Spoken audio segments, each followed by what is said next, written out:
Molt bé, bona tarda i benvinguts. I moltes gràcies al Mot primer per permetre'm ser aquí i poder portar aquesta conversa i després també per portar en Luis Sepúlveda. Luis Sepúlveda és un escriptor de Xile, viu a Gijón des de l'any 97. Ell és autor de novel·les i contes. La novel·la que el va donar a conèixer internacionalment va ser Un viejo que leía novelas de amor, que va ser un èxit rotund, i després és autor de les novel·les, entre d'altres, Mundo del fin del mundo, Nombre de torero, el llibre de viatges Patagònia Express, els volums de relats Desde Encuentros, Diario de un killer sentimental o Yacaré. La seva darrera novel·la és aquesta, El fin de la història, i en aquesta conversa parlarem de memòria, de memòria de Xile i de memòria d'arreu, de la porofòbia, que és el concepte per anomenar el racisme cap als pobres. Parlarem de derrotes dignes i de personatges amb vides de pel·lícula. També parlarem una mica de quins són els poders reals que mouen el món, perquè les seves novel·les hi apareixen de manera molt evident, no? Quan deia personatges en vides de pel·lícula, un personatge en vida de pel·lícula és el Luis Sepúlveda. Ell ha estat un revolucionari d'esquerres, exmembre de l'escolta del president xilè Salvador Allende, exguerriller a Bolívia i a Nicaragua. S'ha format en acadèmies militars de la República Democràtica Alemanya i de Cuba i és activista ecologista. Abans en parlàvem i amb aquest currículum jo pensava que per alguna cosa els seus fills diuen d'ell que ha tingut una vida com el doctor Livingstone, o ell em deia com Indiana Jones. Vull dir, estem per aquí. Només també que sapigueu, ha viscut en 12 països i una mica la seva vida se'l tironeja per les diferents utopies del segle XX. Luis Sepúlveda, buenas tardes. Quería empezar esta conversación por tu última novela, El fin de la historia. Es un thriller donde recuperas el personaje de Juan Belmonte. Este personaje había aparecido en Nombre de torero. Quería preguntarte qué te aporta narrativamente este personaje, en el sentido que, como tú, es excombatiente, exguerrillero, sí. Y en fin, y es un poco, lo utilizas como el alter ego, ¿no? Sí. Bueno, buenas tardes. Yo suscribo todo lo que dijo mi compañera de... Gracias por estar aquí, bienvenidos.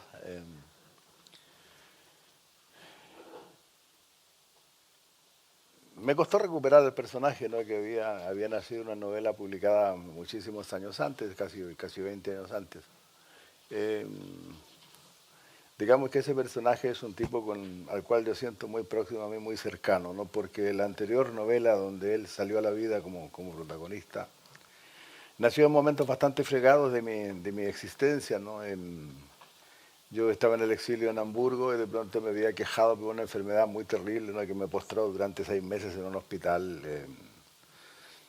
Siempre se pagan las consecuencias de la cárcel, ¿no? Cuando estuviste preso en condiciones muy duras y eras joven y eras muy fuerte, bueno, te queda algo roto, ¿no? Que con el paso del tiempo, bueno, sale a flor y qué diablos, y a veces te mata o en el caso mío, bueno, me postró medio año en un hospital en una inmovilidad absoluta, ¿no?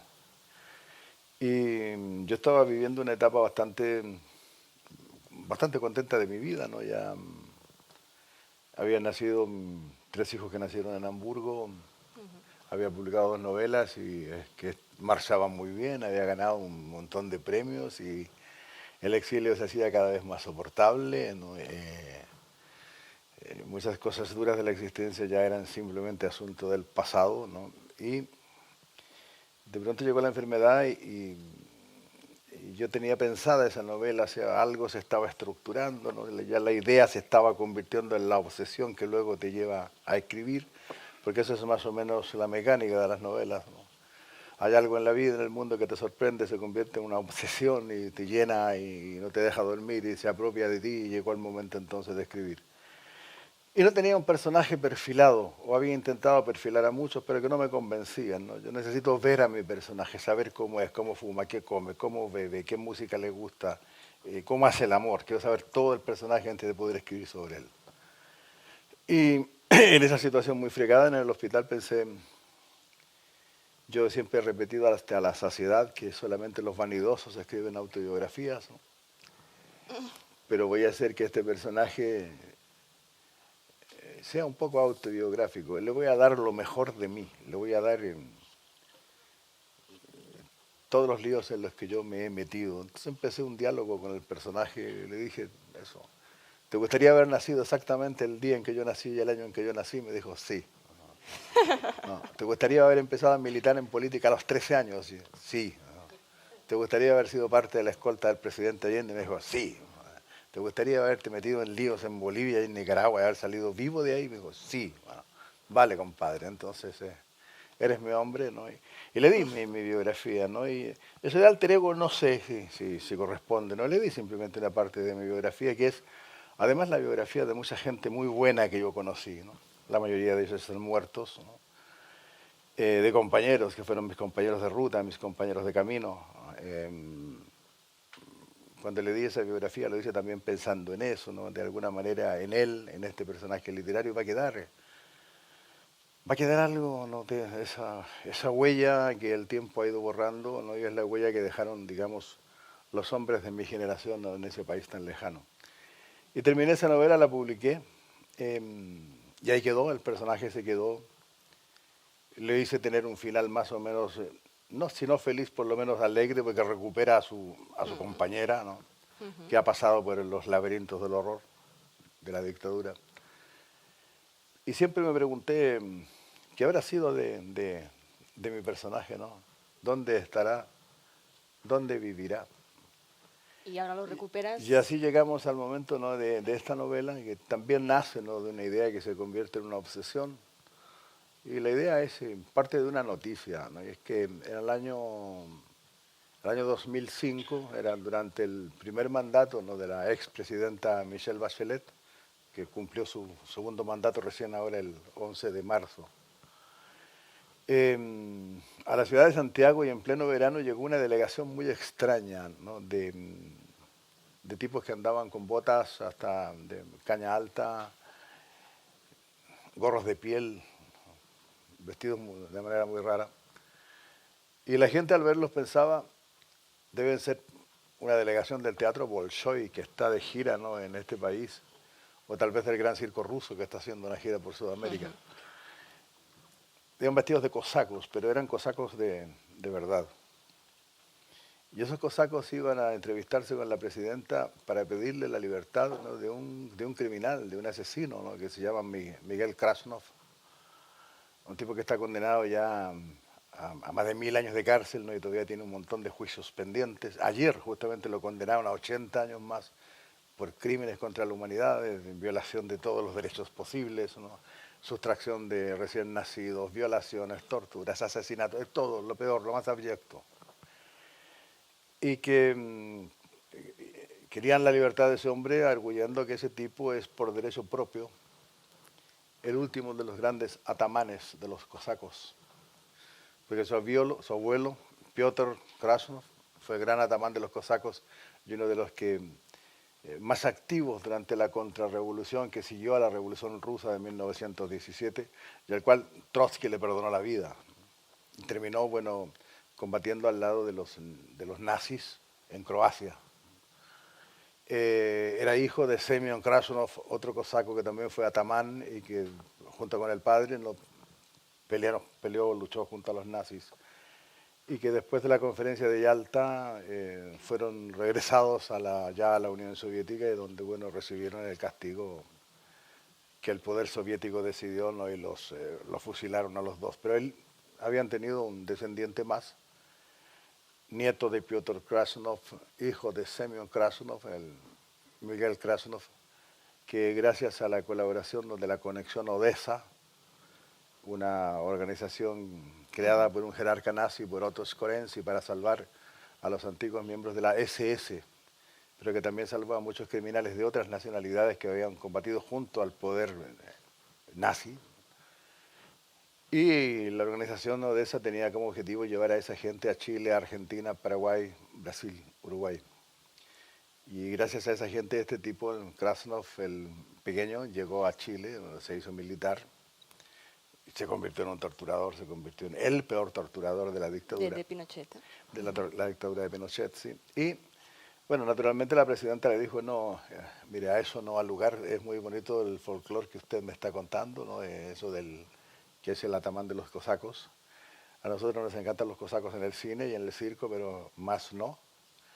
Y este tipo ha sido juzgado con todas las garantías procesales y condenado y tiene además muchos otros juicios, ¿no?, a los que va a tener que someterse, así que no ha lugar a esa petición. Amenazaron, ¿no?, con que eso lesionaba muy seriamente las relaciones comerciales entre la Federación Rusa y Chile, pero la presidenta fue muy dura y dijo no al lugar, y ha sido un placer saludarlos y hasta luego. Ahí se acababa la historia real.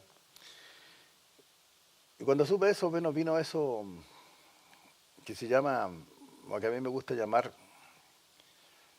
una puerta extraña, ¿sabes? Es una puerta que a veces los escritores abrimos y es una puerta que te conduce a un país muy especial que es el país de la ucronía. Abres la puerta y lo primero que sale al abrir la puerta es una pregunta, ese ¿y si sucediera algo? ¿Y si decidieran enviar a alguien a liberarlo, ¿no? ¿Quién vendría? Y vinieron la respuesta, tendría que ser gente que conociera este país, que supiera moverse además en la clandestinidad, que supiera moverse sin dejar huellas, en fin. ¿Y cuál sería el único oponente posible o la única fuerza oponente a eso, ¿no? Claro, tendría que ser también alguien que haya conocido a los que vienen, que sepa cómo se mueven, que conozca, ¿no?, la jerga militar rusa o soviética, que conozca la capacidad de los que vienen.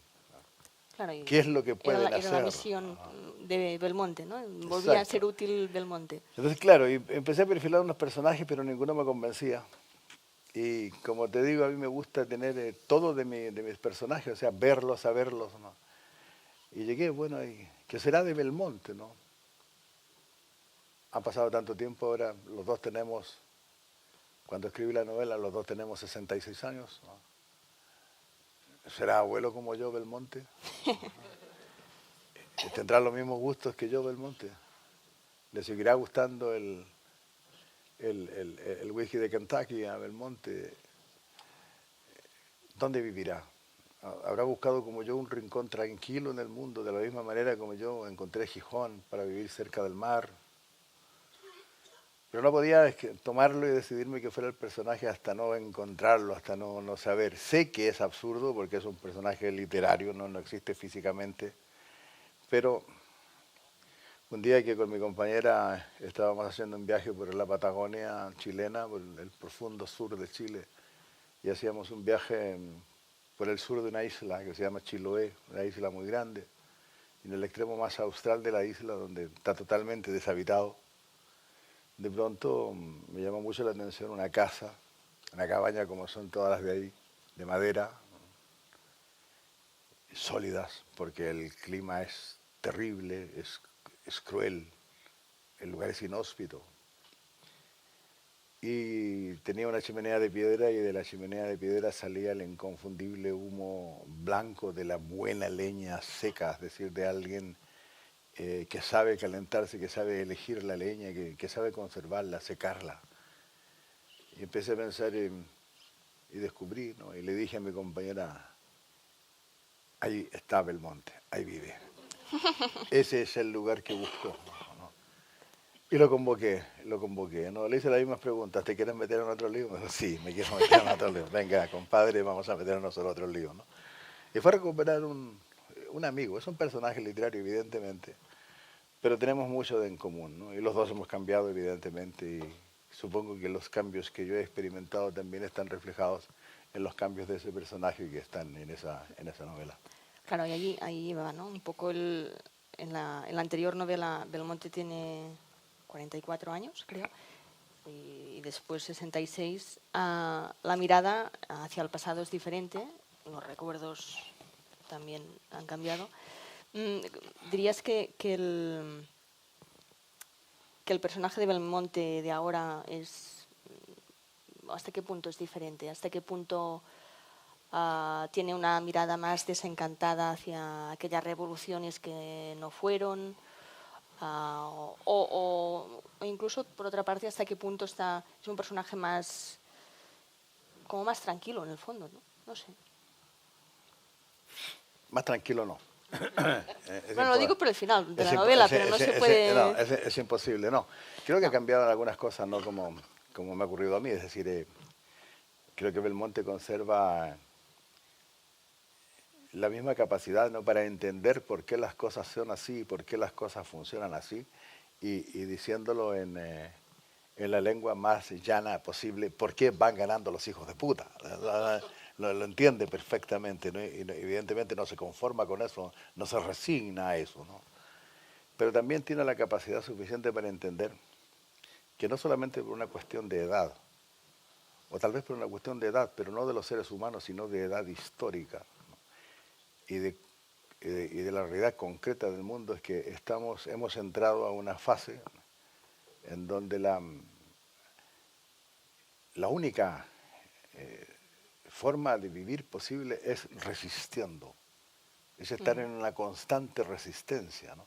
Una resistencia que permitirá seguramente que a la generación que viene o a la subsiguiente, ¿no?, que de esta resistencia que se ejerce hoy día y que ejerce mi personaje, y creo que yo también, hacemos que ganemos tiempo para que esa generación empiece a formular nuevamente, ¿no?, un proyecto de sociedad más justa, más igualitaria, más humana, más fraterna, ¿no?, que es la sociedad que nosotros imaginamos y la que queríamos, sobre todo en el caso de los chilenos, que fuimos un país bastante especial y poco comprendido en los alcances de lo que quisimos hacer. Pero creo que no ha cambiado sustancialmente, ¿no? Sigue siendo un tío duro, un tío con una capacidad de mantenerse sobre sus pies, ¿no? Pero que sobre todo entiende eso, ¿no?, que no es el momento de sacrificarse en vano, es el momento de resistir y manteniéndose, resistiendo en una constante resistencia, ¿no?, que conlleva muchas cosas, ¿no? Conservar la memoria, por ejemplo, ¿no? No permitir que se extinga la memoria, ¿no?, poder traspasarla limpiamente a la generación que viene. Y en eso ni él ha cambiado ni creo que yo tampoco, ¿no? Por eso me sigo sintiendo muy cercano a ese personaje. En esta novela y en otras también se explica muy claramente cómo se ha enterrado la memoria en Chile, la memoria de la dictadura y las torturas. En este sentido, ¿la literatura puede hacer frente de algún modo a esta amnesia a conciencia? Absolutamente sí, puede hacer frente a muchas cosas, ¿no? Porque, mira, en el caso de, sobre todo de los países del cono sur de América Latina, ¿no?, Uruguay, Chile y Argentina, los tres países que tuvieron dictaduras muy feroces, ¿no?, esas dictaduras tenían un fin ideológico muy claro y muy determinado, ¿no? El fin ideológico era la imposición de un modelo determinado de sociedad, con reglas muy determinadas. En el país donde lo consiguieron realmente fue en Chile, justamente, ¿no? En Chile, que era un país muy curioso, muy peculiar en el concierto de las naciones sudamericanas, consiguieron algo que fue el primer gran experimento de eso que se ha llamado la revolución del neoliberalismo en la economía, y que no atañe solamente a la economía, atañe a todo lo que vive y lo que se mueve y lo que respira, ¿no?, y lo que hay en el subsuelo y en el aire, atañe a todo, ¿no? Y lo hicieron como desmantelando a sangre y fuego lo que era, digamos, el movimiento ciudadano, el movimiento democrático, el movimiento popular más fuerte del continente americano. Y eso tenía que ver con la historia de ese país, porque es un país raro, es un país extraño incluso en su desarrollo histórico, desde que llegan los conquistadores. A Chile no llega un Pizarro o un Cortés. Llega un capitán que se atreve a cruzar el desierto de Atacama cuando ya las intrigas de la corona española, cuando ya la ambición desmedida, ¿no?, de la monarquía española ha llevado a que se agarren a puñaladas en el virreinato, ¿no?, del Perú, y el virreinato de La Plata, ¿no? Porque ya la riqueza no alcanza, ¿no? Para la sed de rapiña que hay respecto de la riqueza que han encontrado en ese continente. Y que como siempre los imperios son cortoplacistas. ¿No? El imperio español lo medía simplemente en qué, en los metales preciosos, en el oro y en la plata, pero no pensaba en nada más, y en el tráfico de esclavos también, naturalmente. Pero cuando se acaba eso, ¿no? Y tienen que avanzar hacia las tierras de más al sur, ¿no? Ya, luego de 2 intentos que fracasan, porque el desierto de Atacama, ¿no? Que el norte de Chile es un desierto terrible, ¿no? Y además cuando las primeras tropas españolas avanzan, se encuentran con los habitantes originarios del desierto de Atacama, ¿no? Los atacameños, los diaguitas, que les dicen, cristianos, tened cuidado porque habéis derrotado al Incario luego de encontrarlo en una situación de debilidad militar muy grande, ¿no? Y no os habéis preguntado por qué esa debilidad militar. Y les cuentan, nosotros 10 años antes que vosotros llegarais, vimos avanzar al gran ejército del Incario, 30.000 hombres muy bien armados que cruzan este desierto y se van hacia más al sur. Y encontraron que más al sur viven unos tipos que son muy grandes, muy fuertes, sobre todo son muy fuertes y saben luchar, ¿no? Y nosotros vimos el regreso de las ruinas del ejército del Incario, de 30.000 a 3.000, en harapos, desarmados, ¿no? Y esos son los que encontrasteis en Perú, por eso pudiste conquistar, ¿no? Por eso Almagro pudo vencer, ¿no? Al Incario, le dice. Entonces, yo que vosotros no me arriesgaría, no iría, ¿no?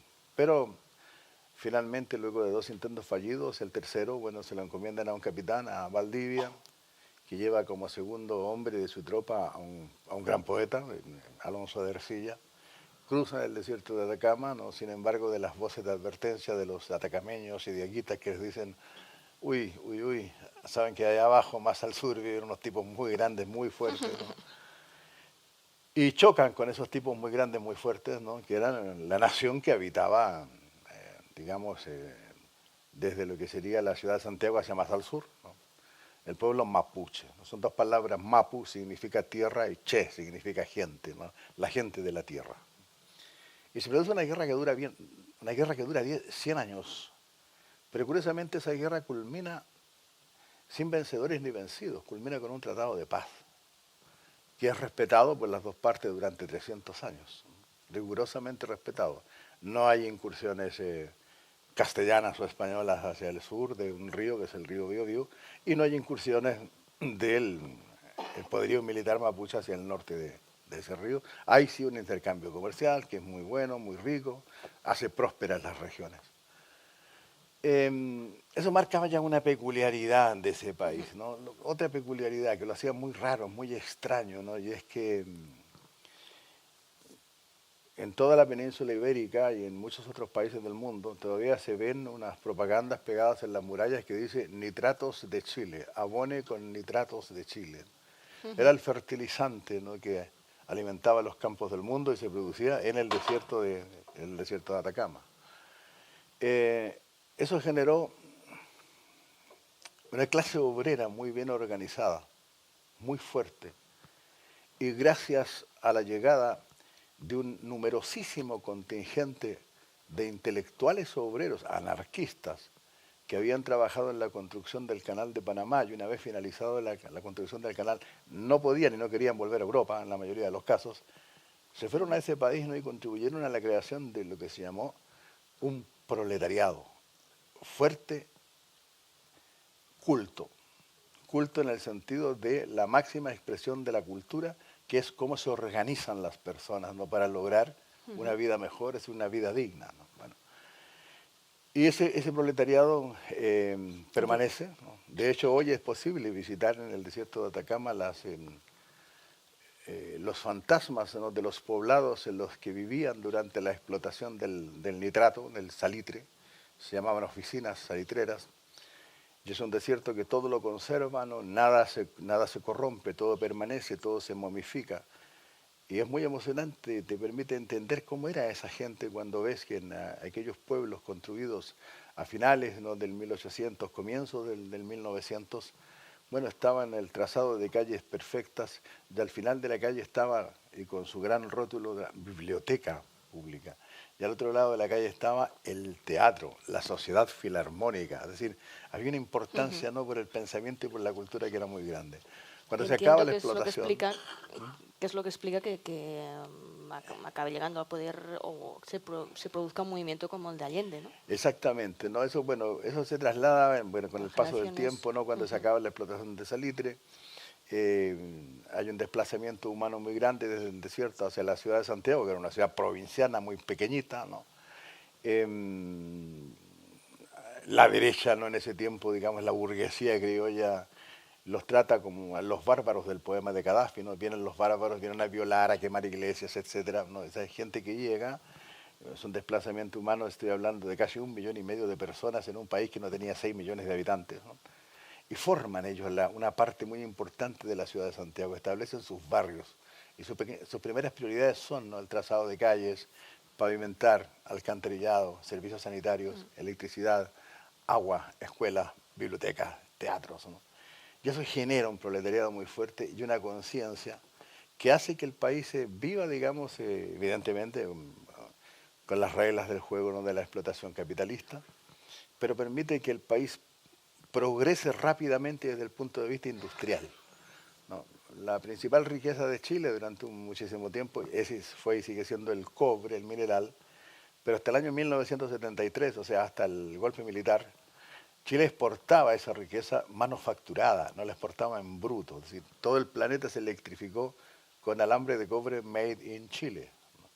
Éramos la segunda potencia exportadora textil después de los ingleses, porque teníamos la enorme Patagonia para tener millones de ovejas que no se exportaba en bruto como lana, no, se procesaba en la industria textil nacional, ¿no?, que era muy fuerte. Y existía, digamos, una relación dentro de la lucha de clases, ¿no?, y de las constantes pugnas por lograr mejoras, de las luchas por lograr mejorías en la calidad de vida. Sin embargo, había una especie de tratado de cordialidad y de no agresión. Sí, los patrones cedían en muchas cosas, ¿no? Había un gran cooperativismo, sentido de la cooperativa, y eso, claro, fue generando una conciencia política, ¿no?, que culmina un día del año 70 con el triunfo de Allende en las elecciones presidenciales, ¿no?, y que permite establecer una suerte de camino único, ¿no? Eso es lo que se llamó la vía chilena al socialismo. Para ser más claro, nosotros teníamos una relación de respeto y de no injerencia en los asuntos internos con la Unión Soviética, pero no queríamos tener absolutamente nada que ver con la Unión Soviética, no queríamos ser un país satélite de la Unión Soviética. Teníamos una relación también naciente con la República Popular China, pero no queríamos pertenecer al campo de la influencia, ¿no?, creciente de la República Popular China. Manteníamos una relación de hermandad latinoamericana con Cuba, pero no queríamos que se llegara a pensar que nosotros éramos una segunda Cuba, no, porque nosotros teníamos realmente toda una experiencia democrática, y una experiencia democrática nacida de abajo, nacida de las bases, ¿no? Hasta el año 73, solamente el Parlamento inglés tenía más años de funcionamiento interrumpido que el Parlamento chileno. Ningún otro parlamento del mundo había funcionado tantos años sin ninguna interrupción, ¿no? O sea, había un desarrollo democrático. ¿De quién nos sentíamos cerca? Claro, no podíamos estar solos internacionalmente. Nos sentíamos muy cerca del movimiento de los países no alineados. Nos sentíamos cerca de Tito, en Yugoslavia. Nos sentíamos muy cerca de Nehru, en la India, ¿no? Y intentamos establecer, ¿no?, tener un camino propio, ¿no?, para lograr los cambios que queríamos. Y evidentemente cometimos un gran error, y que fue subestimar, ¿no?, la capacidad destructiva que tenía el gobierno de Nixon, ¿no?, con el secretario de Estado Henry Kissinger, que se propusieron a como diera lugar no terminar con esa vía chilena al socialismo, que respetaba rigurosamente todas las reglas del juego democrático. No se clausuró ni un solo periódico, no se limitó ninguna libertad. Al contrario, hubo un auge de la libertad de expresión durante los 1000 años del gobierno de Allende, ¿no? Y eso, bueno, ha generado, eso es parte de nuestra memoria histórica, ¿no? Y que ha hecho la dictadura chilena, por ejemplo, fue algunas cosas grotescas, por ejemplo, que hasta hace muy poco los estudiantes que estudiaban la historia del país, ¿Se bueno, saltaban Allende? no, la historia se interrumpía abruptamente en el año 1970 y se Claro. retomaba en 1973. Faltaban 1000 días, ¿no? Y la gente se preguntaba, no, un momento, pero que aquí faltan 3 años, faltan 1000 días, ¿no? No, no habían existido nunca, Y además creo ¿no? que es en este libro, si no en Nombre de Torero, hay un momento que tú comentas una cosa que por esas casualidades de la vida me hizo pensar en España, que es que el régimen, la dictadura de Pinochet se le llamaba régimen, ¿no? Y ya está, es como pasar de una condición a otra sin más, ¿no? Es un pequeño detalle, pero es significativo. Sí, claro, aparecía simplemente como, no, usaban una palabra odiosa, en el año 1973 hubo un pronunciamiento de las Fuerzas Armadas, se pronunciaron, ¿qué dijeron? No, bueno, no mencionaban lo que había significado eso, ¿no? Y luego viene además el hecho de que, de una parte, la dictadura no intentó imponer a la fuerza la amnesia, no el olvido, y luego cuando vino el fin de la dictadura, ¿no? Y el arribo, ¿no? De la llamada recuperación democrática, ¿no? Se omitieron muchas cosas, ¿no? En esa recuperación democrática. Se omitió, por ejemplo, de que hubo una generación sacrificada, y es la generación sacrificada de los jóvenes chilenos, 2 generaciones sacrificadas, ¿no? Que no le dieron un día de paz al dictador. No tuvo un solo día de paz, no hubo un solo día en que no existieran acciones armadas pequeñas, medianas, mayores, cortes de energía eléctrica, interrupción, ¿no? De las carreteras, hasta las operaciones militares que se llamaban simpáticas, que era como apresar un camión que tenía bombonas de gas y repartir las bombonas de gas gratuitamente entre los sectores más pobres, ¿no? Capturar un camión con pan y repartir el pan, qué sé yo, entre los sectores más pobres y necesitados, en fin. Eh, y fue la gente que obligó al dictador a buscar una salida, ¿no? Negociada. Y los que negociaron con el dictador, bueno, Y la después, derecha, la curiosamente, derecha tradicional y un sector de la llamada, o que luego iba a llamarse centro-izquierda, decidieron omitir, ¿no? El esfuerzo de esas 2 generaciones, ¿no? Simplemente no existió tampoco. Y ahí, al olvido, ¿no? A la amnesia que la dictadura intentó imponer por la fuerza, bueno, la democracia intentó imponer una amnesia como razón de Estado, con la respuesta, cuando se les preguntaba por qué la amnesia, decían, bueno, es para cerrar heridas, ¿no? Las heridas permanecían y permanecen abiertas. A nosotros, cuando nos reunimos, ¿no? Los chilenos que conocimos aquella experiencia o participamos, incluso y muchos que son más jóvenes, sabemos que nos faltan 3.000 habitantes, no sabemos dónde están. aún Un día están los tomaron, desaparecidos. claro, los desaparecidos. Un Ujú, día los tomaron, ujú. muchos de ellos gritaron sus nombres, me llamo Juan Pérez, vivo en tal lugar, avisen a mi familia, avisen a un abogado, ¿no? Y que no aparecieron nunca más. Lentamente han ido apareciendo, muy lentamente, ¿no? Algunos cuerpos en tumbas clandestinas. Exactamente el caso de las cunetas en toda España, ¿no? Que han sido identificados con un esfuerzo de los familiares, ¿no? Sin ni un solo esfuerzo gubernamental. Han sido ONGs formadas por los propios chilenos los que han pagado, ¿no? Las pruebas de ADN para poder identificarlos. Con situaciones bastante terribles, ¿no? Y que no han conmovido justamente a los que están hoy día, ¿no? Desde hace ya 30 y tantos años, desde que se acabó la dictadura en el poder. Mira, hace 3 años, 3 o 4 años, me tocó estar en uno de los funerales dolorosos, ¿no? Para mí era particularmente doloroso porque yo fui miembro, ¿no? de la escolta del presidente Allende, ¿no? Es el honor más grande que he tenido en mi vida, ¿no? Realmente he recibido muchos honores en mi vida que agradezco siempre, no sé. Soy doctor honoris causa de 2 universidades europeas, soy caballero de las artes y las letras de la República Francesa, tengo 100 premios literarios en el currículo, ¿no? He recibido honores que siempre he agradecido, pero el mayor de mis honores fue cuando un día me llamaron, ¿no? Cuando yo era un, Siendo muy era joven. un muchacho más, militante socialista, ¿no? De 18 años, iba a cumplir 19, y me dijeron, compañero, tú has sido seleccionado para ser miembro de la escolta del compañero Allende, ¿no? Eso fue un honor enorme, ¿no? Y estar cerca de ese hombre el tiempo que estuve en la escolta fue un honor y un privilegio. Y nosotros formábamos a quienes nos iban a reemplazar, ¿no? Estábamos solamente 6 años porque teníamos muchas otras cosas que hacer. Éramos muy pocos habitantes, además, para el empeño, para la misión de transformar un país en que estábamos empeñados, ¿no? Y yo formé a un muchacho que llevó de la mano a mi primer hijo, cuando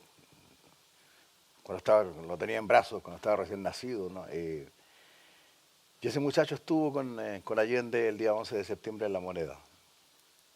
Combatieron, recibieron la orden del presidente cuando ya no tenían más munición de salir y entregarse, no dejarse matar, fue la última orden que les dio Allende. Y salieron vivos 16 de la escolta, ¿no? Y de los 16 de la escolta solamente sobrevivieron porque lograron huir de un hospital donde los habían metido porque iban heridos, tenían varias balas en el cuerpo, y el resto desapareció. Del resto nunca más se supo. Todos los miembros de la escolta teníamos entre 18 y 24 años, ¿no? Y un día aparecieron en unas osamentas unos pequeños restos de huesos y se enviaron a Austria para hacer los exámenes de ADN.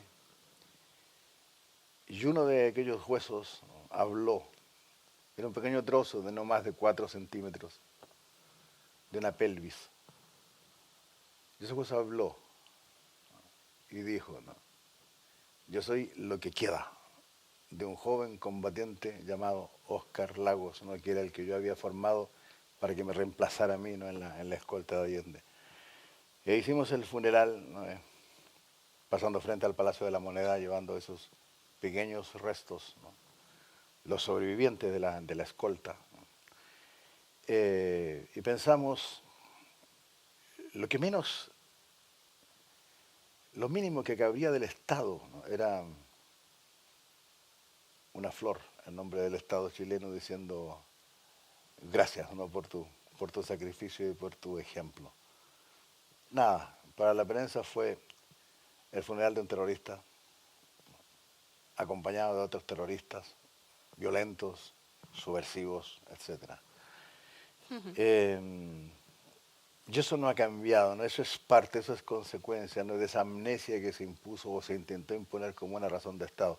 Ya tu pregunta, perdón, evidentemente que la literatura puede hacer una gran contribución, ¿no?, a la preservación de la memoria. O sea, somos muchos los escritores del Cono Sur de América Latina, uruguayos, argentinos y chilenos, que una vez asumimos, no en un congreso, lo asumimos de manera individual, pero luego descubrimos que coincidíamos en eso, en que dijimos, bueno, qué diablos, ¿no?, a cada uno le tocó nacer en una época determinada, a nosotros nos tocó nacer en esta segunda mitad del siglo XX y estamos condenados, ¿no?, a hacer la memoria de nuestras sociedades, a hacer la memoria de nuestra gente, sobre todo, y es una misión, ¿no?, que cumplimos creo que con orgullo y con satisfacción. Incluso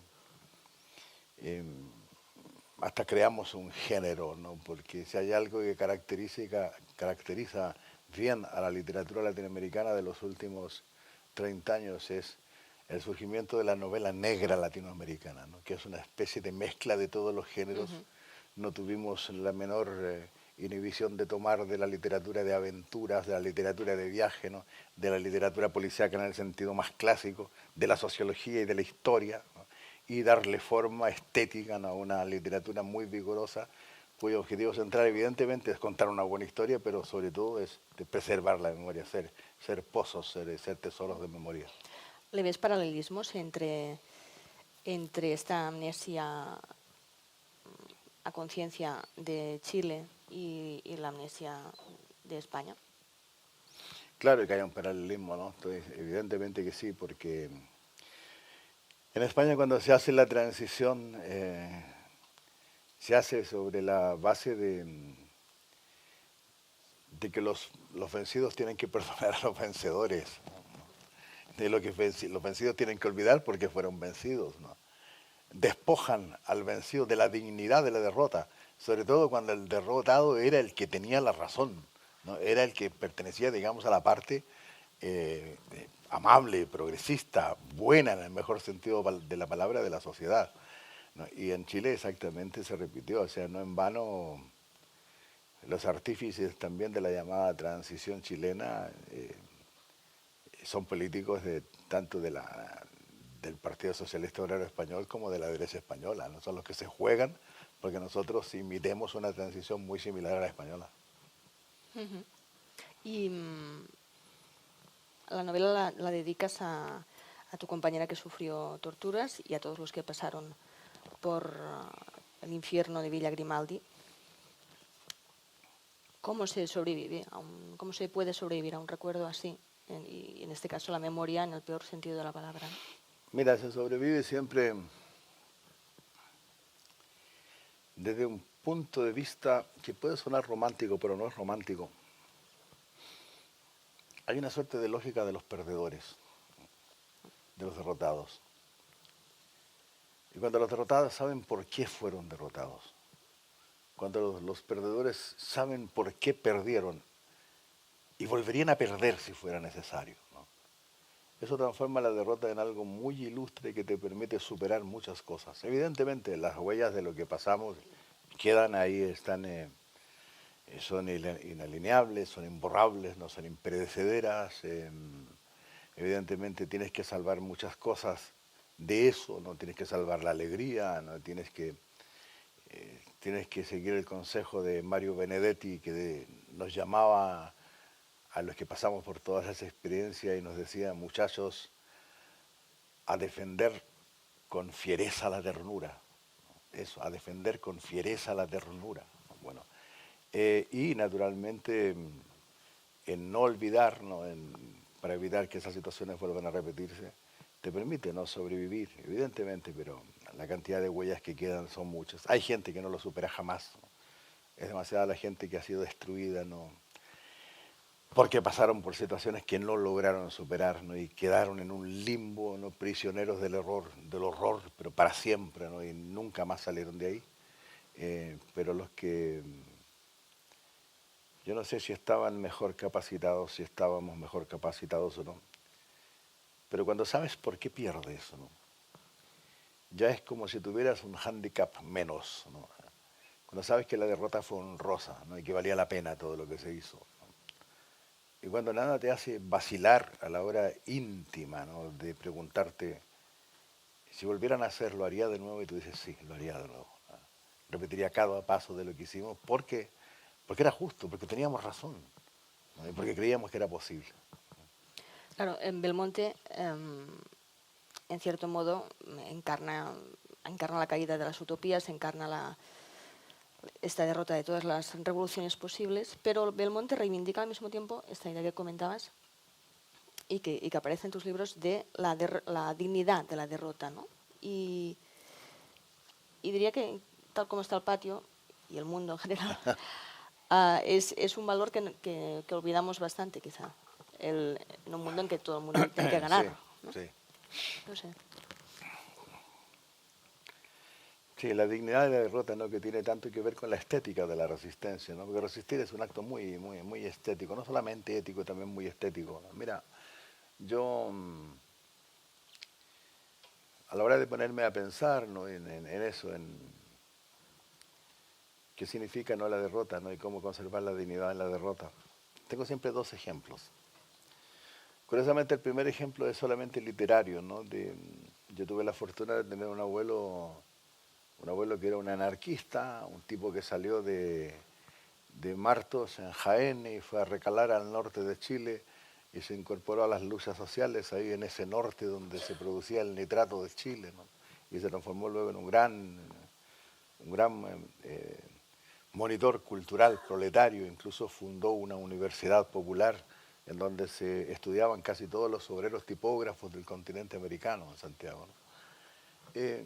Y ese viejo formidable, cuando yo era un niño, cuando tenía creo que 10 años, un día me llamó y me dijo, te voy a hacer un regalo.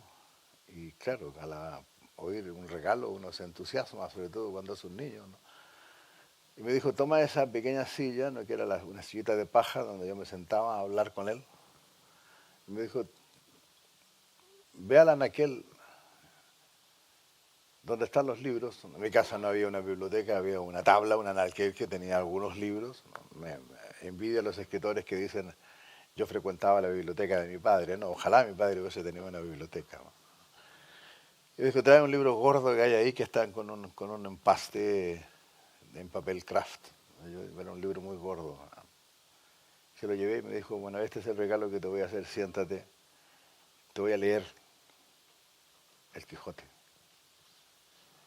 Y empezó una lectura que duró más o menos 3 años. Cada día, bueno, me leía un párrafo y me interrogaba qué había entendido, que ese libro era una gran metáfora, ¿no? Y nunca olvidé, nunca ni voy a olvidar, que en la imaginación de niño nunca quise ser un capitán victorioso, ¿no? Ni un ganador de algo. En mi imaginación de niño estaba ser un ilustrísimo perdedor como Don Quijote, porque es el perdedor más grande de la historia de la literatura. Porque si recordamos, ¿no?, el final de la segunda parte, ¿no?, cuando está asomado a la ventana del cuarto en el que vive y abajo en el patio de su casa, de su hacienda, están quemándole sus libros. ¿Y quiénes le están quemando sus libros? La intelectualidad domesticada representada por el bachiller Sansón Carrasco. El poder representado por el cura. El cinismo de una sociedad que acepta, ¿no?, un poder fundamentado en la superstición, que es el barbero, ¿no?, y la chusma, que simplemente aplaude, ¿no?, y atiza la hoguera para que se quemen más libros, o sea, para que se queme lo más precioso que tenía él, ¿no?, la razón de su utopía, de su forma de ser. Cuando entendí dije, no, yo quiero ser un perdedor como ese tipo, quiero perder así alguna vez, perder como él, ¿no? Y luego me queda siempre en la memoria el recuerdo de algo que me tocó presenciar y que me llevó a saber las razones, ¿no?, por las cuales había perdido. Y es que en el año 1971 llegó a Chile un intelectual francés llamado Regis Debray, filósofo y publicista, que había estado en la guerrilla con el comandante Ernesto Che Guevara, había sido hecho prisionero, ¿no?, y Allende viajó a Bolivia a salvarle la vida, ¿no?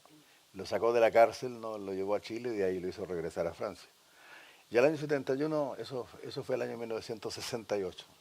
Y el año 71 regresó Regis Debray, ¿no?, convertido en un gran filósofo de izquierda, un gran pensador de izquierda. Había escrito un libro muy audaz, ¿no?, llamado Revolución en la Revolución, en donde se permitía, desde el punto de vista de la más torpe de las arrogancias, criticar lo que había sido la experiencia guerrillera del Che en Bolivia, ¿no?, desde un punto de vista muy centroeuropeo, ¿no?, o mejor dicho, muy francés, ¿no?, porque los franceses siempre tienen una tendencia a explicarte cómo eres tú. Sí. Y si eso no coincide con la realidad, que se joda la realidad, está claro, ¿no? Es tu problema, si no Es el coincide con la problema. realidad, ¿no? Y llegó con esa actitud, ¿no? Y yo estaba en ese tiempo en la escolta y recuerdo que Allende con otros compañeros, y recuerdo, a mí me dijo, ¿tú entiendes algo de francés? Y le dije, sí. Me dijo, mira, quiero que estés cerca, ¿no? Evidentemente porque quiero que mi traductor, si tú te das cuenta que algo no ha traducido bien de las respuestas que yo le voy a dar a Debré, tú simplemente pides moción de orden que traduzca bien, eso es todo, perfecto, muy bien. Y estaba ahí a unos 5 metros, estaba sentado, ¿no?, Regis Debray y Salvador Allende, y Debré llegó con una actitud muy arrogante, ¿no? Llegó primero a criticar que todos los días en la prensa chilena insultaban al presidente, a los ministros, ¿no?, con sartas de insultos, pero muy gruesos, muy fuertes, ¿no?, y que le asombraba, ¿no?, de que el gobierno chileno no hiciera absolutamente nada al respecto. Entonces Allende le dijo, ¿y qué crees tú que es lo que habría que hacer? ¿Clausurar diarios? ¿Encarcelar periodistas? Y dijo Allende, no, le dijo, no, esta revolución chilena se hace respetando rigurosamente ese pilar fundamental que es la libertad de expresión y la libertad de información, sobre todo la libertad de prensa, ¿no?, que es la síntesis de las dos cosas. Entonces, no, aquí lo que hay son demandas ante la justicia, no por injurias cuando son injurias, por calumnias cuando lo son, de verdad calumnias, Pero de ahí a cerrar un periódico, no una respuesta, digamos, a ejercer la violencia contra un medio de comunicación, no, eso no va a existir jamás mientras nosotros estemos liderando este proyecto de cambio social, ¿no? Y Debray insistió y le dijo que él notaba en todos sus discursos, ¿no?, una pobreza intelectual muy notable y preocupante, porque no habían grandes citas a los clásicos del marxismo en los discursos de Allende, ¿no? Y Allende le dijo, sí, querido Roger, le dijo, ¿tú sabes cuál es la edad media de la población chilena? Y no lo sabía. Le dijo, bueno, la edad media de los chilenos hoy día, el año 1931, dijo, ¿no? Somos un país mayoritariamente joven, la edad media son los 36 años. Somos un país de gente muy joven. Entonces, evidentemente, esta revolución se hace con muy poco Lenin y con mucho Lennon, ¿no? Que No, Debre es tampoco muy lo bueno. entendió, ¿no? Y finalmente, cuando iba por la tercera pregunta, Allende lo interrumpió y le dijo, querido Roger, ahora soy yo el que te quiere a ti hacer. En realidad es una pregunta complicada, dijo, tiene tres, es una pregunta que encierra tres preguntas y una sola respuesta, ¿no? Y dijo, ¿tú sabes cuál es la expectativa de vida de los franceses? Y Debré no lo sabía. ¿Y sabes cuál es la expectativa de vida de los alemanes y los escandinavos? Y Debré no lo sabía. ¿Y sabes cuál es la expectativa nuestra, de los chilenos? Y tampoco lo sabía. Entonces Allende le dijo, bueno, para tu información, dijo, hoy en el 1971, la expectativa de vida de los franceses, la media general, está en los 66 años. Y la de los alemanes y los escandinavos supera los 70 años. Y la nuestra acá no llega a los 48 años. Nosotros hacemos esta revolución con un solo objetivo. Queremos vivir tanto como los franceses, tanto como los alemanes, tanto como los escandinavos. No hay otro objetivo por lo que hacemos que eso. Hacemos esto por la vida, por vivir, con todo lo que eso significa, ¿no? Con dignidad, con libertad. Pero sobre todo este es un ejercicio vital, esto lo hacemos por la vida, ¿no? Entonces cuando llegó el momento de perder, ¿no?, y de plantearte los motivos, ¿no?, de la derrota, y recuerdo eso, evidentemente siento una satisfacción muy grande de decir, bueno, me derrotaron, perdí años de mi vida en la cárcel, ¿no? Perdí amigos queridos, seres queridos, compañeros, ¿no? Lloré muchísimo, sufrí dolores muy profundos y pero perdí por algo que valió la pena, ¿no? Y eso es lo que le confiere una gran dignidad a la derrota, decir, bueno, perdimos, fuimos derrotados, porque nosotros intentamos vivir tanto como viven los franceses, como viven los suecos o como viven los alemanes, ¿no? Hacíamos eso por eso, para vivir, por vivir, ¿no? Y eso evidentemente marca, te Bueno, confiere una marca un marca tono ética, vital. te confiere una Exacto. marca ética, ¿no? Y le confiere una marca ética, creo que a todo lo que haces, ¿no? Yo veo mi literatura así, cuando entendí perfectamente que la única manera que tenía de vincularme con la vida y con la existencia era a través de una ética muy rigurosa, ¿no? Porque, digamos, fui militante, soy militante de eso, ¿no? O sea, lo que queda, no milito en ningún partido político, pero sí milito en la enorme ética que aprendí en el trato diario con mis compañeros y de esa gran aventura que vivimos juntos, ¿no? Eh, y evidentemente esa vinculación con la vida siempre va a estar marcada por una carga ética muy fuerte, muy rigurosa. Luego, eso como hombre, ¿no? Pero como artista, como escritor, ¿no?, me vinculo evidentemente con la literatura a través de un rigor estético, ¿no? Y soy implacable con ese rigor estético. Pero entiendo que sigo siendo hombre y también al mismo tiempo soy un escritor. Entonces mi intento es establecer puentes, ¿no? Intento darle a la literatura la misma carga ética con la que me enfrento, ¿no?, a la vida, y evidentemente asumo la vida también con la misma carga estética, ¿no?, con la cual asumo y me enfrento a la literatura. Y es que te dejaría hablar solo y ya está, ¿eh? No preguntaría nada, pero bueno. No, te quería pedir, hablabas de esta carga estética, y esta carga ética. Aparece en los libros los casos de compañeros que, dices, o firmaron un acuerdo con los militares o se han convertido en defensores del neoliberalismo, también aparece en el libro esta idea de la llegada de la democracia como, oh, tenemos democracia y todo va bien de golpe y porrazo, ya está, y no hay que preocuparse por nada. No sé si esto acaba siendo más doloroso, estas situaciones de estos compañeros, de esta democracia adulterada, no sé. Sí, evidentemente, ¿no? Tú sabes, por ejemplo, que no todo el mundo tenía esa misma carga ética que tú tenías o el grupo al que tú pertenecías tenía, ¿no? Tú sabes, claro, yo he conocido tantos, ¿no?, que sucumbieron simplemente a eso de, ya fuera por falta de talento, ¿no?, en transformarte en parásito del Estado, por ejemplo, ¿no? Mira, hoy día, por ejemplo, que hubo un cambio de gobierno en Chile, asumió un tipo de ultraderecha, ¿no?, el gobierno de Chile para los próximos 4 años, ¿no? Y su actual ministro de Relaciones Exteriores es el prototipo del hombre sin un solo talento, pero con, También esto me suena como de algo, pero con pretensiones de escritor, ¿no?, que ha fracasado estrepitosamente en la literatura, pero se convierte en parásito del Estado, ¿no?, para hacer algo alguna vez, ¿no?, dice el actual ministro de Relaciones Exteriores, ¿no? Un tipo de apellido Ampuero, ¿no?, que publicó un par de novelas muy malas, ¿no?, y se transformó en el único intelectual, el único escritor que tenía la derecha chilena, bueno, digamos, ¿no? Bueno, en el caso también de la gente que sí, que estuvo con nosotros, claro, ocurrió eso, de gente despojada realmente de valores, ¿no?, que sucumbió, bueno, o por otro tipo de necesidades, ¿no?, a transformarse en parásitos del Estado, ¿no?, en ocupar cargos, empezar a defender un programa o una posición o una teoría, una supuesta sociedad, ¿no?, basada justamente en la falta de equidad, en la desigualdad, ¿no?, en la injusticia en definitiva, ¿no? Pero allá ellos, ¿no?, siguen y lejos de causarte desazón, evidentemente que te cabrea, ¿no? Claro, empiezas a negarle el saludo a muchos ellos, ¿no? Yo no olvido, por ejemplo, fue en el gobierno de otro presidente chileno, Ricardo Lagos, un socialista que coincidió una de mis visitas a Chile, entonces había un compañero mío, compañero de armas, ojo, no compañero solamente del partido, no, compañero de armas, de lucha, que ocupaba un ministerio, ¿no?, y me llama para ir a tomar un café, para abrazarnos, hablar de nuestras vidas, cómo nos va, cuántos hijos tenemos, si tenemos nietos, cuántas veces nos hemos casado, en fin, hacer una revisión desde la última vez que nos vimos, ¿no?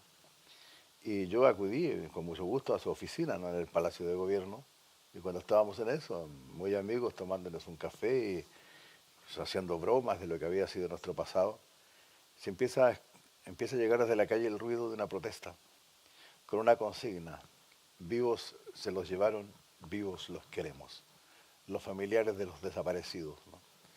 Y mi amigo, mi ex amigo, mi ex compañero de lucha, con las armas en la mano, se levanta, cierra la ventana y dice: a estas mujeres hay que sacarlas de la calle porque están lesionando la imagen del país, la marca país, ¿no? ¿Qué hacías en una situación así, no?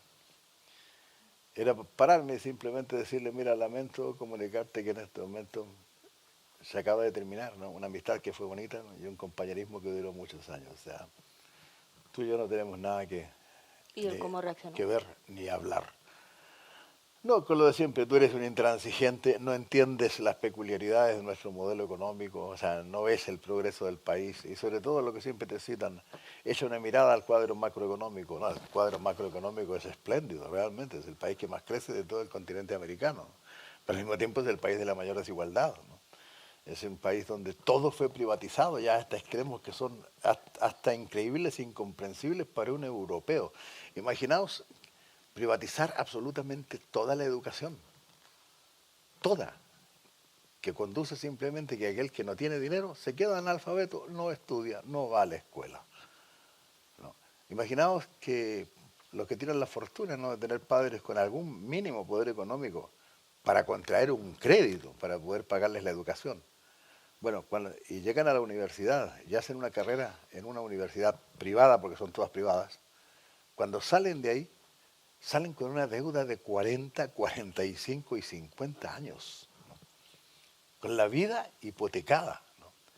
O sea, imaginaos que se privatice todo el sistema de salud, cuando para entrar a un hospital hay que primero depositar un cheque en blanco o no entras al hospital, no te atienden, ¿no es cierto? Han habido cambios, pero mínimos, o sea, pero mínimos respecto de eso, porque la caldera social podía explotar, entonces había que tirar algún pequeño cambio, decir, ya, no es necesario dejar un cheque a la entrada, se puede también dejar la tarjeta de crédito, más o menos el gran Es cambio, un gran ¿no? cambio, Bueno, sí, sí. ¿entiendes? Entonces, claro, cuando alguien, ¿no?, que estuvo contigo empieza a defender así ese sistema, ¿no?, eh, que es único, ¿no? El resto de los países de América Latina van en ese camino. Por desgracia, Argentina con Macri emprendió exactamente el camino chileno, ¿no?, de la privatización a ultranza, ¿no?, el cada vez menos presencia del Estado, cada vez menos presencia del gobierno, bajo el karma de el mercado se regula solo, se autorregula y es más eficaz que el Estado a la hora de regular las cosas, ¿no? Aquí al lado los españoles van exactamente hacia lo mismo. Bueno, Claro, hay un momento en el fin de la historia que comentas, que hablas de Chile como un país gatopardiano, en el sentido que nada cambia, ¿no? Y con esto que comentas, y con la idea esta de país gatopardiano, yo me pregunto si en cierto modo el siglo XXI muchos países no son gatopardianos, en el sentido que es una única línea, un pensamiento bastante único y cada vez más extremista y al extremo al extremo de la derecha y al extremo no, sí, del modelo neoliberal sí, y del evidentemente. recorte de libertades, claro. Evidentemente, ¿no? La esencia del modelo imperante, ¿no?, luego de esta revolución del capitalismo que sorprendió al mismo capitalismo, que es en la revolución neoliberal o neocon, ¿no?, que lo que ha logrado es justamente eso, ¿no?, transformar las sociedades en una especie de bucle, ¿no? La permisión o el anuncio de ciertos cambios que son Que no son para cambios que en todo realidad. siga igual o Exacto. para que se perfeccione lo anterior que está empezando a tener fallas, ¿no? Pero en definitiva no cambia absolutamente nada, ¿no? Y la sentencia de Lampedusa, ¿no?, respecto de los gatos pardianos tiene por desgracia un valor que ya es planetario, que es universal, ¿no? En todo el mundo, en todos los países lo que estamos viendo es eso. El tiempo pasa volando. Tengo una pregunta más y después abriremos la posibilidad al público que quiera preguntar alguna cuestión. Y tengo que escogerla de aquí, pero De la larga lista. de la larga lista. Me lamento haber hablado tanto y no di lugar a que tú pudieras hacer No, pero todas es que las ha sido muy preguntas. interesante, o sea que no hay ningún problema, la verdad.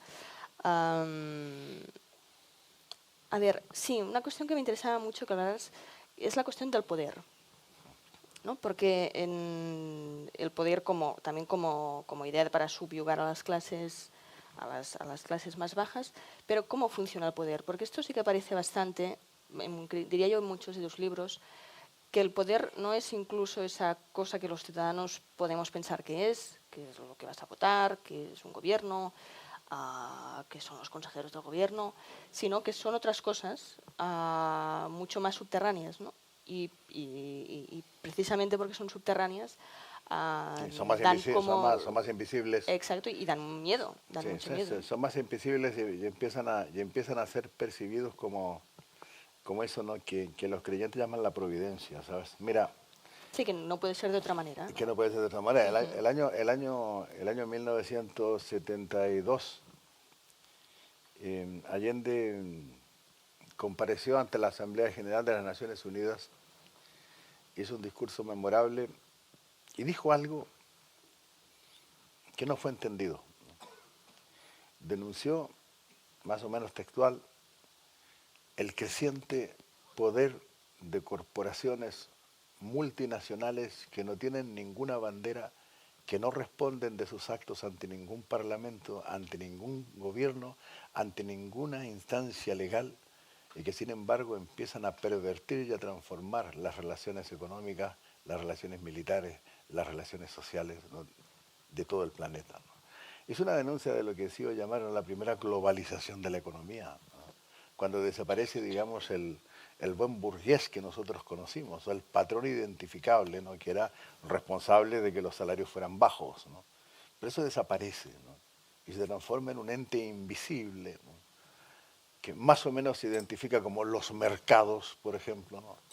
Eh, Más o menos se empiezan a definir, a decidir en cuestiones políticas. ¿Qué significa, por ejemplo, cuando estamos aquí, ¿no? Y sabemos que hay una especie de corporación invisible de la cual solamente conocemos las siglas. Ya esa corporación invisible la conocemos también por una sigla, IBEX 35. ¿No? Y que en este momento está formando un partido político, ya lo ha formado, ¿no? Y ya tiene decidido cuál es el partido político que va a gobernar España, por ejemplo, en los próximos años, ¿no? Es un poder que es invisible, ¿no? Es tremendamente poderoso, ¿no? Y también, bueno, eso está a escala global, ¿no? Y contra eso, ¿no? Como no tenemos de momento una alternativa para responder a eso, o mejor dicho, tenemos una sola forma de responder, que es resistir, ¿no? Resistir hasta que seamos capaces de hacer el tremendo esfuerzo imaginativo, ¿no? De cumplir con la última revolución pendiente, y esa última revolución pendiente es ser capaces de imaginar un sistema diferente, más libre, más justo, más equitativo, más igualitario, no autoritario, no dogmático, libre de todos los antiguos vicios, ¿no? Pero hasta que eso ocurra, se precisa tiempo, y ese tiempo solamente se gana resistiendo, resistiendo, ¿no? La única posibilidad hoy de tener una relación ética con la vida y con el mundo es a través de resistir, a través de una resistencia constante.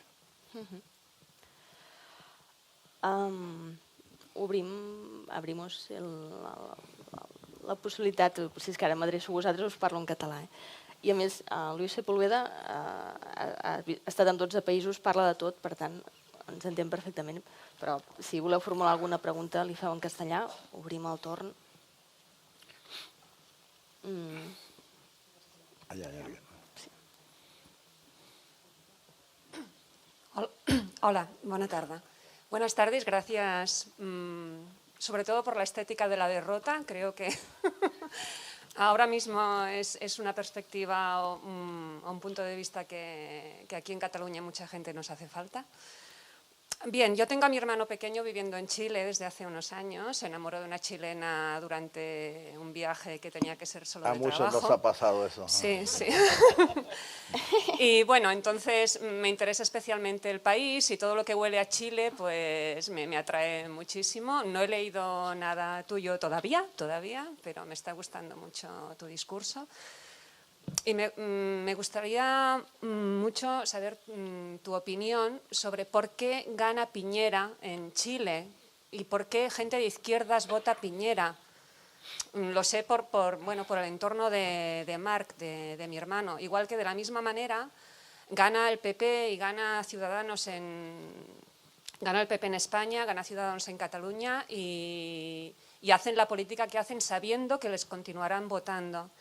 Entonces, la realidad es muy tozuda y con la resistencia suficiente. Yo estoy viendo la interpretación de la actitud de partidos de izquierda es porque no quieren perder aún más votos.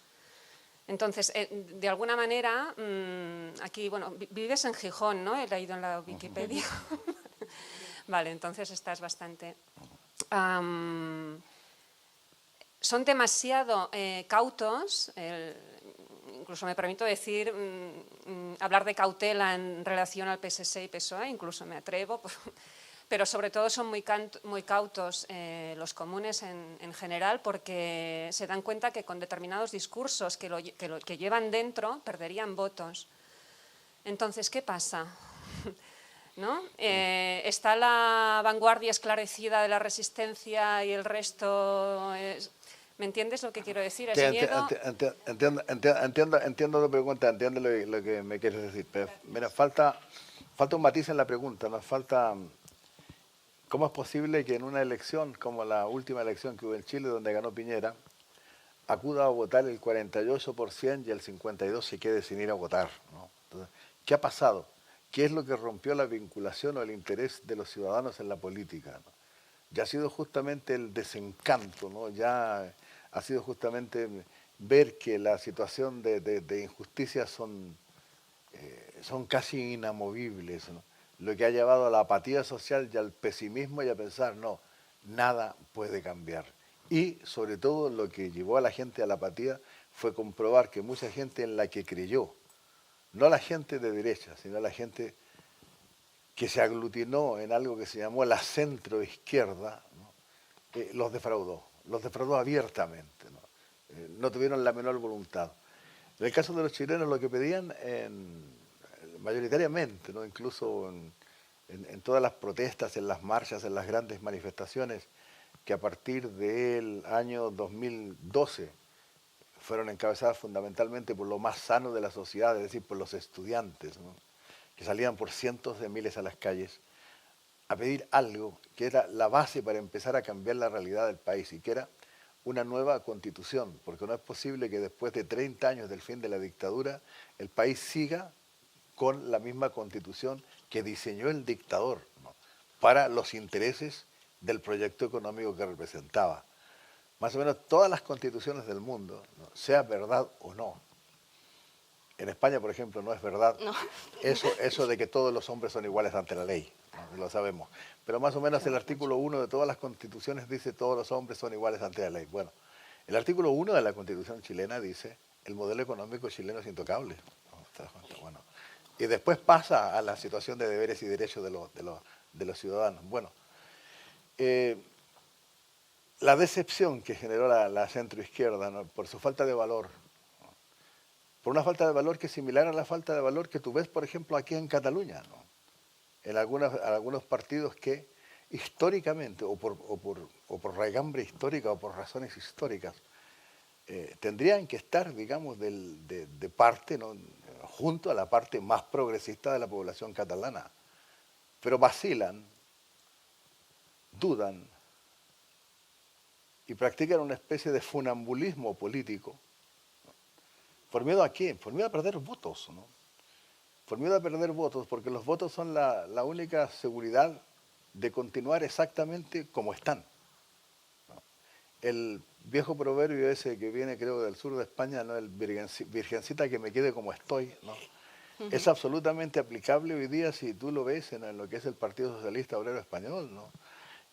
Yo creo que, bueno, tendría que ser el lema del partido de los socialistas, virgencita que me quede como estoy, ¿no? O sea, no vaya a meter la pata, ¿no? Entonces, y te das cuenta de la falta de liderazgo absoluto, es decir, con lo que estaba cayendo, con lo que está ocurriendo en Cataluña, ¿no? Un partido con una fuerza histórica tan grande como el Partido Socialista de Cataluña no podía hacer algo mejor o tener un líder un poco más representativo que un señor que canta y baila bien.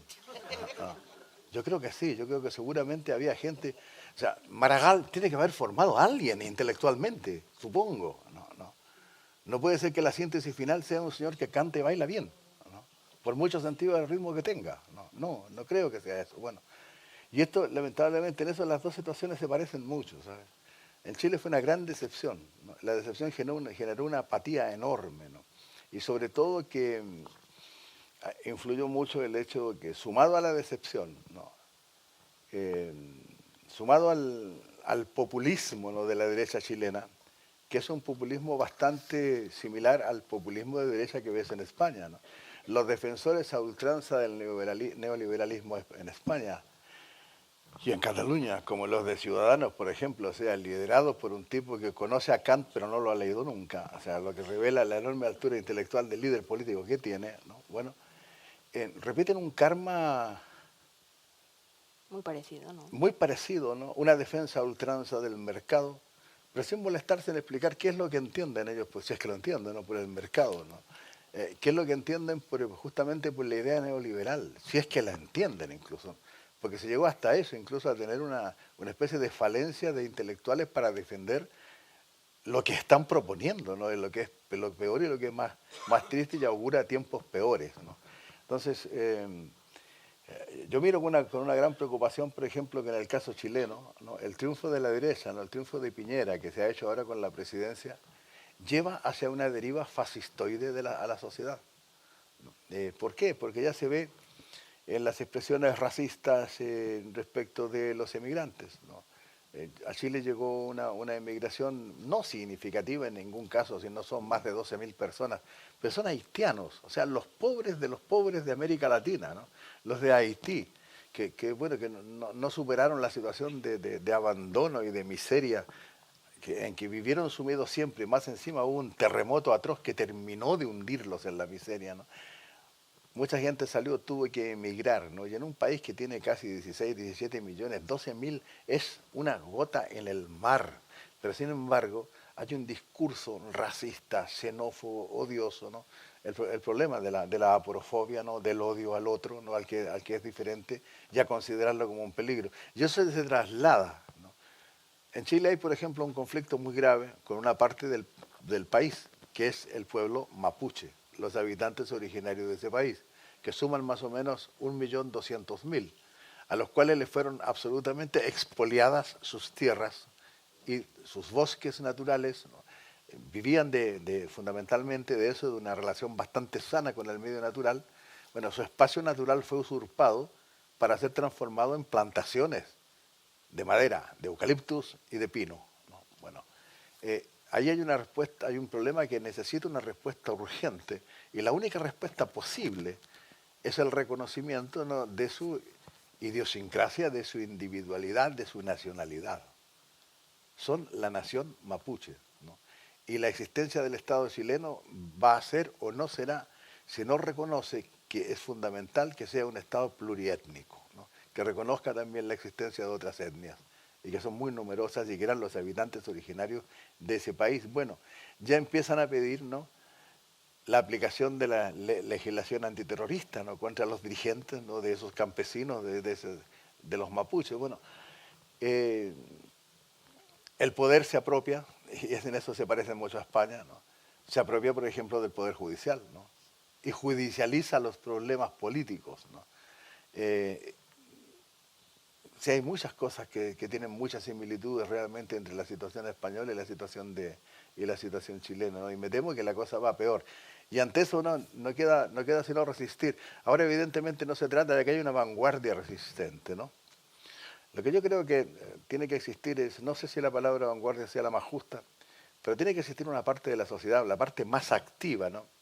Que no cese en un esfuerzo pedagógico, ¿no? Para explicar el por qué son las cosas y por qué funcionan así, para lograr, ¿no? Que la respuesta a eso, ¿no? La respuesta que todavía no existe en el caso de Chile, ¿no?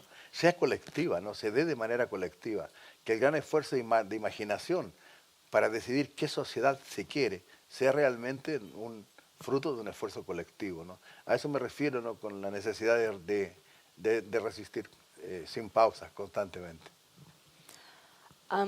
Sí, alguna altra pregunta, potser molt breu, perquè no sé si estem dins de temps.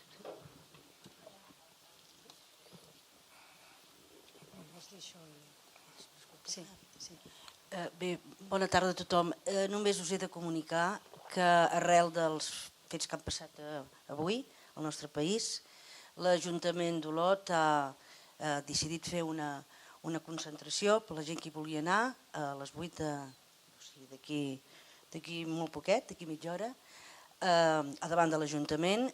Com que nosaltres la següent sessió és a les 8, el festival, ja que sabeu que també està organitzat per l'Ajuntament, retardarem la sessió de les 8, la passem a 8:45 i la de les 10 la passem a 11:45, perquè qui vulgui anar a la concentració ho pugui fer.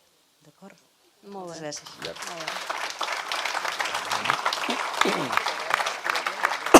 Bueno. Hay otra pregunta ya. A la derecha. Bien, después de escucharte, que ha sido un placer. Allá. Sí. Ha sido un placer. Yo creo que soy de tu generación. Seguimos los avatares en Chile en su momento, como estudiantes.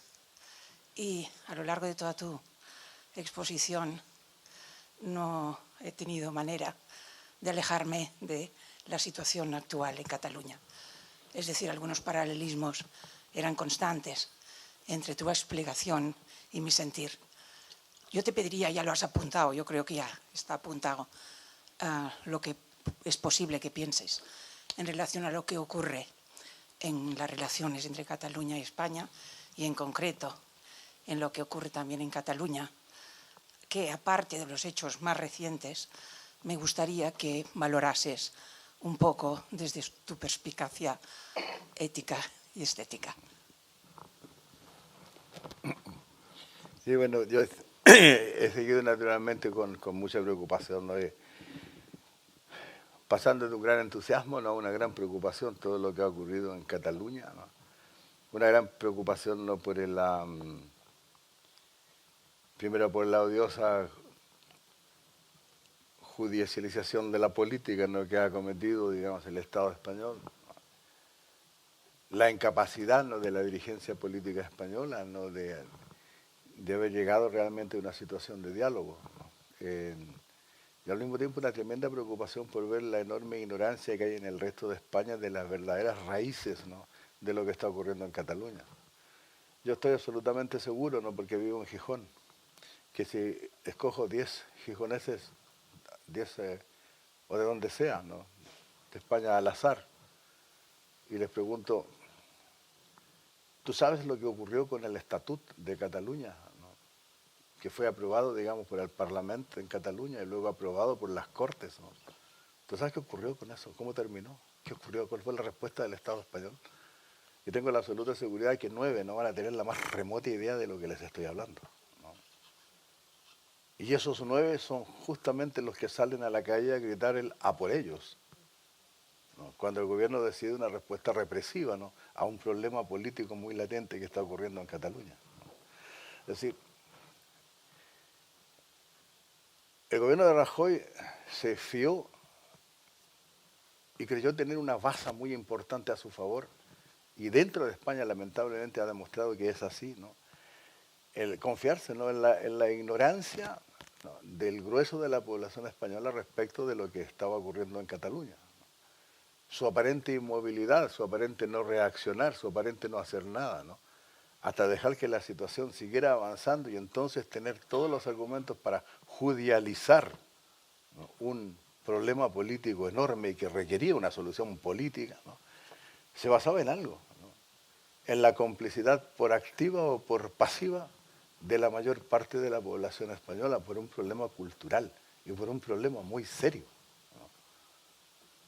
Hay un desconocimiento enorme del pasado y del pasado reciente, ¿no? Repito, yo estoy absolutamente seguro de que de cada 10 españoles 9 no tienen idea, no escucharon hablar siquiera de lo que fue la suerte, ¿no?, del Estatut de Cataluña, ¿no?, que fue propuesto por el primer gobierno de Zapatero, ¿no?, aprobado en el Parlamento catalán, luego aprobado también en las Cortes españolas y que finalmente fue llevado al Tribunal Constitucional, ¿no?, a instancias de la derecha, del Partido Popular, ¿no? Y la respuesta, por ejemplo, patriotera, ¿no?, ya nauseabundamente patriotera, ¿no?, de ese españolismo visceral, ese españolismo de una película de Berlanga, ¿no?, realmente, ¿no?, de ese españolismo rancio que yo pensé que España lo tenía superado, pero me he dado cuenta que no ha sido así. No, bastaba simplemente con que se manifestara, ¿no?, Cataluña deseando el ejercicio simplemente de un derecho, o sea, no podía ser más elemental. Se estaba reclamando el derecho a decidir. Estoy hablando de antes de la declaración unilateral de la independencia y de la república, ¿no? La posibilidad de decidir, ¿no? Fue negada, combatida, difamada, ¿no?, y realmente no hubo una discusión intelectual en el grueso de la clase política española y en el grueso de la sociedad española que dijera, un momento, vamos a hacer una pausa para entender qué están diciendo los catalanes, ¿no?, para intentar entender al menos qué están diciendo y luego decidir, ¿estoy de acuerdo o no estoy de acuerdo?, ¿no?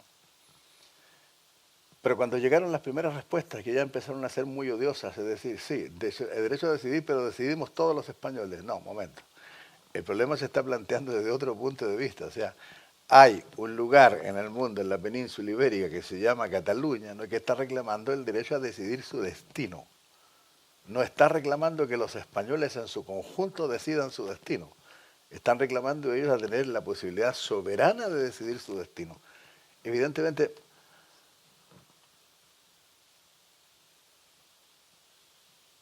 algo así no podía ser comprendido, ¿no? Por el imperio de lo rancio, ¿no? Del patrioterío cutre, del patrioterío burdo, ¿no? De la banderita con el pollo o con el toro, ¿no? Eso no lo podían entender, ¿no? Y claro, cuando vemos ahora, por ejemplo, lo que ha significado el auge, ¿no? de esa nueva organización que se hacen llamar constitucionalistas, ¿no? O los paladines del constitucionalismo, encabezados por Arrimadas acá y por Rivera, ¿no? A nivel nacional del Estado español, es muy preocupante, ¿no?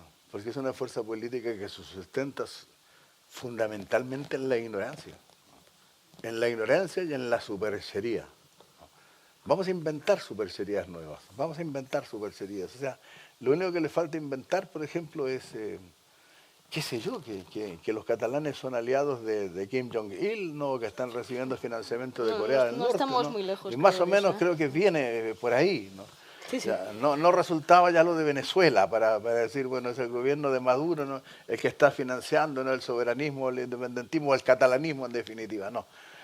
Y realmente lo que me duele, ¿no?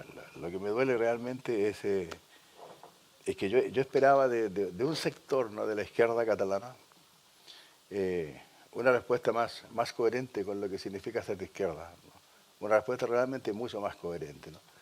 Porque hay una palabra que está en juego en esto que ha ocurrido en Cataluña, y que es la palabra república, ¿no? Y la posibilidad de ser una república debía ser el anhelo, no solamente de los catalanes, tendría que ser el anhelo de toda España. Pero lamentablemente comprobamos que no es así, ¿no? Bastó con que los catalanes enarbolaran la palabra república para que aparecieran por millones las banderas con el pollo, ¿no? Con el toro, el a por ellos, ¿no? Y ese maldito, ¿no? Esa revisión, ¿no? Es lo que ocurrió cuando se derogó la Constitución de Cádiz, ¿no? La Pepa. ¡Vivan las cadenas! ¡Vivan las cadenas! No es el orgullo de ser español, pero encadenado. O sea, libre y de pie, no, eso jamás, encadenado. O sea, somos machos, somos gallardos porque tenemos cadenas, ¿no? Y claro, y eso determina, ¿no? un comportamiento político. A Rajoy lo van a terminar admirando, ¿no? Lo van a terminar admirando, van a terminar diciendo, bueno, fue tan sabio, fue tan sagaz que no hizo nada. Y eso se va a transformar en un valor político.